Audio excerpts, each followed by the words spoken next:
նախ ուզում եմ ես էլ անդրադառնալ միջադեպին, որը տեղի է ունեցել, բայց իսկապես ուզում եմ հասկանալ ինչ նախնդիրը։ Խնդիրը բառի մեջ է, սրիկայաբար բառն է եղել խնդիրը, թե մնացած մեղադրանքը։ Իսկապես չհասկացա, որտեվ մնացած մասով բոլորը շատ լավ գիտեք ընդդիմության ու առավել եւս մեր մոտեցումները, երբ որ մենք կոնկրետ զոհերի մեջ, պատերազմի մեջ, գոնե այդքան զոհ ունենալու մեջ մեղադրում են քաղաքացիական պայմանագրին, եւ սա գաղտնիք չի։ Իսկ Նիկոլ Փաշինյանը այս ամբիոնում նորից կրկնեմ, կանգնել ասելա, կարող ենք պատերազմը ավելի շուտ կանգնացնել, կունենայինք նույն արդյունքը,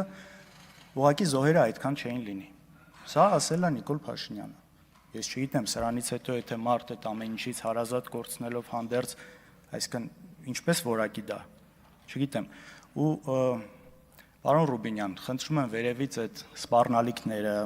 մեկը ասում է կնստացնենք, մեկը դուրս կշպրտենք ու նման բաներին վերջ տվեք, մի շարունակեք այդ տոնով, թե չէ մեր կողմից էլ համապատասխան արձագանք։ Պարոն Քոչարյան, դուք այն դիրքում չեք, որ ինձ հորդորեք ինչպես ես վարեմ նիստերը։ Ես կվարեմ նիստերը ինչպես հարկ կհամարեմ, բնականաբար ազգային ժողովի կանոնակարգ համանդրական օրենքի սահմաններում եւ նպատակ ունենալով ապահովել նիստերի բնականon ընթացքը։ Ձեզ մոտ ոնց որ թե սովորություն է դարել ամեն ելույթում անդրադառնալ իմ նիստ վարելու ոչին։ Խնդրում եմ դա չանել, շարունակեք ձեր ելույթը։ Եթե ձեր որևէ արտահայտություն կամ ձեր աճ եւ ձախ նստած մարդկանց որևէ արտահայտություն կվիրավորի մեզ, դուրս կլինի ձեր իսկ հայտարարած բարեկրթության չափանիշներից, մենք դրան արձագանքելու ենք ու շատ խիստ եւ դա ասելու կարիք չկար, որովհետեւ մենք այս 10 օրերի ընթացքում որևէ կերպ որևէ մեկին չենք վիրավորել։ Խնդրում եմ ժամանակը վերականգնել, շատ եք միջամտում։ Հիմա սիրելի հայրենակիցներ, խոսենք արտաքին քաղաքականությունից եւ այս իշխանությունների վարած հատկապես արտաքին քաղաքականությունից եւ ընդհանրապես։ Տեսեք, շատ է խոսվում Նիկոլ Փաշինյանի քաղաքացիական պայմանագրի կողմից իրական Հայաստանի մասին, այսպես կոնցեպտ կա իրական Հայաստան, որտեղ եթե պարզ լեզվով ասեմ, փորձում է կոմպյուտերային լեզվով ասած ֆորմատ անել այսպես հիշողությունը, ամեն ինչ, անցյալը, ինքնությունը եւ այսպես զրոյից սկսել կերտել մի նոր հասարակություն, նոր արժեքներով։ Օրինակ, ինչ է ինձ համար իրական Հայաստանը, առաջին հերթին իրական Հայաստանը ինձ համար սկսվում է քարտեզից, քարտեզի վրա մեր դիրքից, որտեղ ենք մենք գտնվում, որովհետև սա այն բանն է, որն իսկապես չենք կարող փոխել։ Եվ այս դիրքը, որը մենք ունեցել ենք, իհարկե եղել է շատ ավելի մեծ, գոնե հայկական վերահսկողության տակ ավելի մեծ դիրքեր ենք ունեցել ու ձեր իշխանության ժամանակ սա փոքրացել է ու վերջը մի տեսակ դժվար է երևում։ Հիմա այս դիրքից կախված մենք ունենք թե որոշակի առավելություններ, թե ռիսկեր,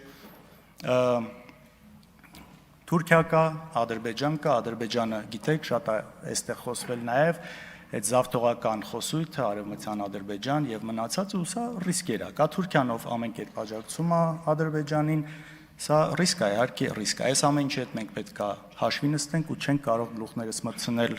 բանի պես ջայլամի պես գետնի տակ ու ասել չկա այս ամեն ինչը։ Սա կա ու սա շարունակվելու է։ Սա շարունակվելու է ու սրա դիմացն առնելու ինչ ճանապարհներ կա կամ ինչպես է եղել եւ ինչպես կարող է լինել հաշվի առնելով այն իրավիճակը, որում մենք հայտնվել ենք։ Մենք ունենք տարբեր ռազմավարական դաշնակիցներ։ Կա այսպես հիմնական եվրոպական երկրները, Ամերիկայի Միացյալ Նահանգները, Ռուսաստանը, որի հետ նաեւ ռազմավարական սերտ դաշնակցային հարաբերություններ ենք ունեցել եւ տեսեք, այս ամեն ինչի համատեքստում նաեւ արտաքին քաղաքականությունը միանշանակ պետք է կառուցվի այն ուղղությամբ, թե նաև որտեղ է մեր ժողովրդի բարեկեցության շահը, մեր երկրի տնտեսական շահը, որովհետև առանց սրա, եթե քո բարեկեցության, տնտեսության շահը գտնվում է միտեղ, բայց դու քաղաքական վեկտորը տանում ես այլտեղ, այստեղ կառույցի է տալիս, կարճ միացում է տալիս, խնդիր է սա առաջացնում, մենք հիմա այդ խնդրի մեջ ենք։ Մենք կոնկրետ հիմա այս խնդրի մեջ ենք ու ինչի համար է սա արվում։ Իսկապես ինչի համար է սա արվում։ Օրինակ եկեք խնդրում եմ վերանանք մեր նախասիրություններից, ով ինչ նախասիրություն ունի արտաքին քաղաքական հարցում։ Կա մեր երկրի շահը, մեր ժողովրդի շահը։ Օրինակ, պարոն Խանդանյան, դուք անցած տարի գնացել եք Ուկրաինա, Ռադայում զորակցություն եք հայտնել ձեր գործընկերներին այդտեղ։ Ես խնդիր չունեմ ձեր գնալու հետ, բայց սա Հայաստանի շահը այստեղ որն է, ես չեմ կարողանում հասկանալ։ Կամ Նիկոլ Փաշինյանի կինը գնում է այլ Ուկրաինա, ինչի համար այս ժամանակ այդ ամեն ինչը անել։ Եթե կարելի է զերծ մնալ, ոչ մեկ չի ասում մի կողմին կամ որևէ կողմին ու ոչ մի կողմից կարծում եմ մեզ չպիտի էլ իրավունք ունենա պարտադրելու սա։ Բայց այս սա անելու արդյունքում շատ լուրջ խնդրի առաջ են կանգնում։ Այսինքն եթե ավելի խորանամ հասկանում եմ որ նա շահը, ու հիմա կփորձեմ նաև դրանից խոսել, ուրեմն որն է իմ կարծիքով այս ամեն ինչի շահը, որովհետև սա այս խոսույթը, այդ քայլերը, որն արվում է, ձեռք է տալիս կոնկրետ բնականաբար արևմտյան շատ երկրների, որովհետև կա գլոբալ հակամարտություն եւ փոխանակ մենք ամեն կերպ խուսափեինք այս ամեն ինչից, մենք չգիտես ինչի ինչ որ բախման կետերից մեկը դարձանք։ Եվ երբ որ հատկապես եվրոպական երկրները, արևմտյան երկրների մոտ է գտնվում ժողովրդավարության կնիքը դնելու, այսպես այդ կնիքը հաստատելու։ Այստեղ իրանց սրտով գնալու համար այդ ամեն ինչը արվում է, որ այն մնացած բազմաթիվ ապօրինությունները, քաղբանտարկյալները, որոնց մասին մենք խոսում ենք, բարձրաձայնում ենք, ընտրություններում խախտումները, ԲՀԿ-ի մանդատներ գողանալու մնացածը այնտեղից խնդիր չառաջացնի։ Ու այստեղ նաև քանի անգամ հնչեց կարծիք, տեսեք, բան չկա, քաղբանտարկյալների հետ կապված զեկույցներում ոչ միտեղ արտահայտված չէ, բնականաբար չի արտահայտվելու։ Մենք հասկանում ենք, չէ՞, որ կառույցները քաղաքական շատ մեծ ենթատեքստ ունեն։ Եվ այդ ժողովրդավարությունն էլ մի գործիք է, որ երբ պետք է օգտագործվում է այդ մուրճը, երբ պետք չի օգտագործվում։ Հիմա այս ամեն ինչը արվում է նաև մեծ մասով այս ամեն ինչը որպեսզի չնկատեն, շարունակվեն եւ մեծ հաշվով այն քաղաքականությունը, որի արդյունքում դուք երկիրը բերել եք այս վիճակին, արվում է պարզապես սեփական իշխանությունը պահելու համար ու ժողովրդի շահը այստեղ ուղղակի անտեսվում է։ Եվ գիտեք, սա մի հատ այսպիսի սոուսի տակ է մատուցվում, որ մենք ինքնիշխան ենք այդ դրա համար մենք չենք թողելու մեզ թելադրեն, այս անեն, այն անեն։ Ժողովուրդ ջան, օրինակ մեր հարևան Վրաստանը կարծում եմ հալալ է, իրանք շատ ճիշտ են կողմնորոշվել ու շատ ճիշտ են իրանք պահել այս ամեն ինչի մեջ։ Ես չեմ կարծում որ դրանով Վրաստանը ավելի քիչ ինքնիշխան է դարձել։ Շատ ճիշտ կողմնորոշվել են, չեն մտել ոչ մյուս տեղ, ու շատ ճիշտ են իրանք պահել ու կարծում եմ իրանք գործել են իրանք քաղաքացիների շահերից, ինչը մեր դեպքում ցավոք այդպես չի եղել։ Ինչ վերաբերում է ցեղասպանությանը։ Գիտեք, մարդկությունը, Homo sapiens-ը կենթանուց տարբերվում է հիշողությամբ։ Եվ մենք չենք կարող ջնջել այդ հիշողությունը, մենք չենք կարող մոռանալ, մենք չենք կարող չպահանջել պատմական արդարություն, ու շատ ճիշտ եք ասում նաև, երբ որ մեջբերել եք խոսքը, որ դա անպայման չէ որ դու դրա դիմաց ինչ որ բան ուզես, հողային պահանջ ունենաս, այսինքն երբեք սա չի պետական մակարդակով սենց հարց բարձրացվել։ Բայց այս պատմական արդարությունը չպահանջելը, սա պարզապես ոչ մի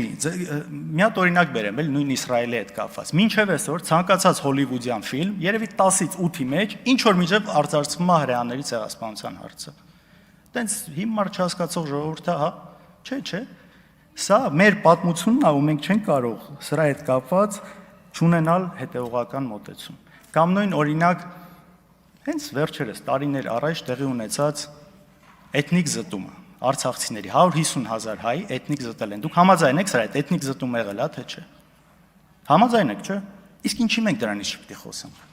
Որովհետև ադրբեջանցիք խոսալու են իրանց Հայաստան գալուց, չէ, ժողովուրդ, այս երկու տարբեր հարցեր է։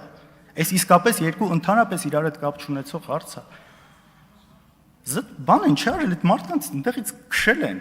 տնավեր են սարքել, գերեզմանները, ինչի պիտի սա մեր արտաքին քաղաքական օրակարգում չլինի։ Կա սրան բացատրություն, չկա։ Բացատրությունն է, որ եթե մենք սրանից խոսանք, կարող է հանկարծ վայ պատերազմ։ Չէ, չկա տենց բան։ Սա մեր բանակցային դիրքերը այս հարցը օրակարգի մեջ պահելու միայն ուժեղացնելու է։ Միայն որովհետև սա արդարացի պահանջ է, ու սրա հետ համաձայն են բոլոր այն երկրները, ովքեր նույնիսկ հիմա իրար հետ կոնֆլիկտի մեջ են։ Համաձայն են սրա հետ, որ ասում են, այ մարդը եղել է էթնիկ զտում։ Ու շատ կազմակերպություններ, շատ մեր հայրենակիցների դրսում, որ փորձում են այս հարցը բարձրացնել, ասում են ժողովուրդ, մենք անզոր ենք այս թեման առաջ տանելու, քանի դեռ ձեր իշխանությունը չի խոսում սրանից, ու նաև տեղեր կա հակառակը ասում է մի խոսացեք այդ ամեն ինչից։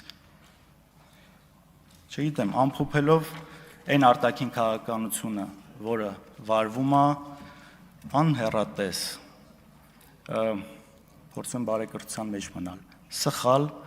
ու մի քաղաքականություն է, որը ոչ մի ձև չի բխում մեր քաղաքացու, մեր ժողովրդի շահերից։ Շնորհակալություն։